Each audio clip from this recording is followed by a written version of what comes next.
നമസ്കാരം. ഇഡ്രോപ്പ് സോഫ്റ്റ്വെയറിൽ employee profile activities ആണ് ഈ വീഡിയോയിൽ കാണിക്കുന്നത്. ഇൻസ്റ്റിറ്റ്യൂഷൻസ് എംപ്ലോയീസിന്റെ ഡേറ്റ എൻട്രി നടത്തുന്ന സമയത്ത് നൽകിയിട്ടുള്ള മൊബൈൽ നമ്പർ ആയിരിക്കും എംപ്ലോയീസിന്റെ പ്രൊഫൈലിലേക്കുള്ള ലോഗിൻ ഐ ഡി. എംപ്ലോയീസിന് പ്രൊഫൈൽ ലോഗിൻ ചെയ്യുന്നതിനായി ഹോം പേജിൽ കാണുന്ന നോ യുവർ പോസ്റ്റിംഗ് ഓർഡർ എന്ന ടാബിൽ ക്ലിക്ക് ചെയ്യുക. തുടർന്ന് വരുന്ന പേജിൽ എംപ്ലോയിയുടെ മൊബൈൽ നമ്പർ, ക്യാപ്ച എന്നിവ എൻട്രി ചെയ്ത് സബ്മിറ്റ് ചെയ്യേണ്ടതാണ്.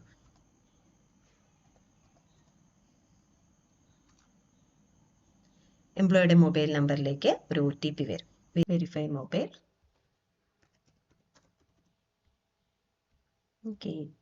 ക്യാപ്ച എൻട്രി ചെയ്ത് കൊടുത്ത ശേഷം വെരിഫൈ കൊടുക്കുക. ദെൻ പ്രൊസീഡ് ബട്ടൺ ക്ലിക്ക് ചെയ്യുക. യൂസർ ID എന്ന് പറയുന്നത് ഇവിടെ മൊബൈൽ നമ്പർ ആയിരിക്കും. പാസ്വേഡ് ഡിഫോൾട്ട് ആയിട്ട് NIC*123. കൂടാതെ എംപ്ലോയീസിന്റെ പേര്, ഇൻസ്റ്റിറ്റ്യൂഷന്റെ നെയിം എന്നിവ ഡിസ്പ്ലേ ചെയ്ത് കാണിക്കുന്നതാണ്.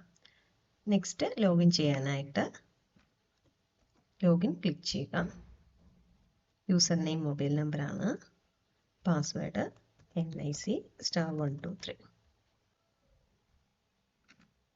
ഫസ്റ്റ് ടൈം ലോഗിൻ ചെയ്യുമ്പോൾ പാസ്വേഡ് റീസെറ്റ് ചെയ്യേണ്ടതായിട്ടുണ്ട്.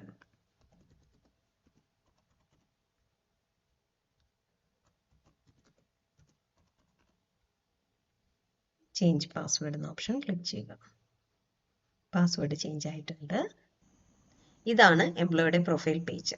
റിപ്പോർട്ട് എന്ന ടാബിനുള്ളിൽ നിന്നും first posting order, second posting order, cancellation order കൂടാതെ ഫോം 15, ബാലറ്റ് പേപ്പറിനുള്ള അപേക്ഷ എന്നിവ ഡൗൺലോഡ് ചെയ്ത് എടുക്കാവുന്നതാണ്. ഡേറ്റ അപ്ഡേഷൻ എന്ന ടാബ് വഴി എപ്പിക് നമ്പർ, ബാങ്ക് ഡീറ്റെയിൽസ്, എംപ്ലോയിയുടെ ഫോട്ടോ, അതുപോലെ തന്നെ ലോക്കൽ ബോഡി എന്നിവ അപ്ഡേറ്റ് ചെയ്യാവുന്നതാണ്.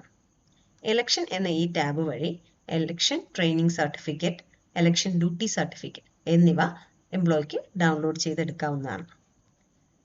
ഫസ്റ്റ് റാൻഡമൈസേഷൻ കഴിയുമ്പോൾ ലഭിക്കുന്ന പോസ്റ്റിംഗ് ഓർഡറിൽ എംപ്ലോയിക്ക് ഏത് ബ്ലോക്ക് അഥവാ മുനിസിപ്പാലിറ്റിയുടെ അണ്ടറിലാണ് പോസ്റ്റിംഗ് കിട്ടിയത് എന്ന വിവരം ഉണ്ടായിരിക്കുന്നതാണ്. കൂടാതെ ഫസ്റ്റ് പോളിംഗ് ഓഫീസർക്കും പ്രിസൈഡിംഗ് ഓഫീസർക്കും ട്രെയിനിങ് ഉണ്ട്. ആയതിന്റെ ഡീറ്റെയിൽസും ഫസ്റ്റ് പോസ്റ്റിംഗ് ഓർഡറിൽ ലഭ്യമാവുന്നതാണ്. എന്നാൽ പോളിംഗ് ഓഫീസേഴ്സിന് ട്രെയിനിങ് ഇല്ല. അതിനാൽ പോസ്റ്റിംഗ് ഓർഡറിൽ ട്രെയിനിങ് ഡീറ്റെയിൽസ് ഉണ്ടാകില്ല. ഫസ്റ്റ് പോസ്റ്റിംഗ് ഓർഡർ ക്ലിക്ക് ചെയ്യുമ്പോൾ പോസ്റ്റിംഗ് ഓർഡർ ഡൗൺലോഡ് ചെയ്ത് ലഭ്യമാവുന്നതാണ്. ഫസ്റ്റ് പോസ്റ്റിംഗ് ഓർഡർ ലഭ്യമായതിനു ശേഷം എംപ്ലോയി പോസ്റ്റിംഗ് ക്യാൻസൽ ചെയ്താൽ ക്യാൻസലേഷൻ റിപ്പോർട്ടും എംപ്ലോയിയുടെ പ്രൊഫൈലിൽ നിന്ന് ഡൗൺലോഡ് ചെയ്തെടുക്കാവുന്നതാണ്. ക്യാൻസലേഷൻ ഓർഡർ എന്ന ഈ ടാബ് വഴിയാണ് ഡൗൺലോഡ് ചെയ്യാൻ സാധിക്കുക.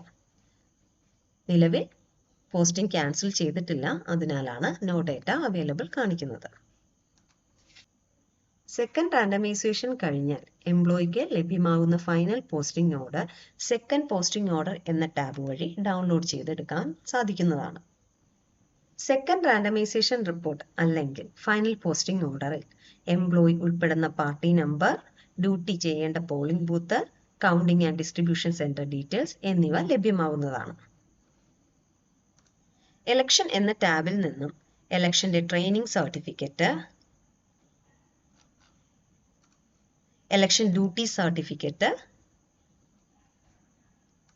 എന്നിവ ഡൗൺലോഡ് ചെയ്ത് എടുക്കാവുന്നതാണ്. ഇത്രയുമാണ് എംപ്ലോയിയുടെ പ്രൊഫൈൽ ആക്ടിവിറ്റീസ്. Thank U.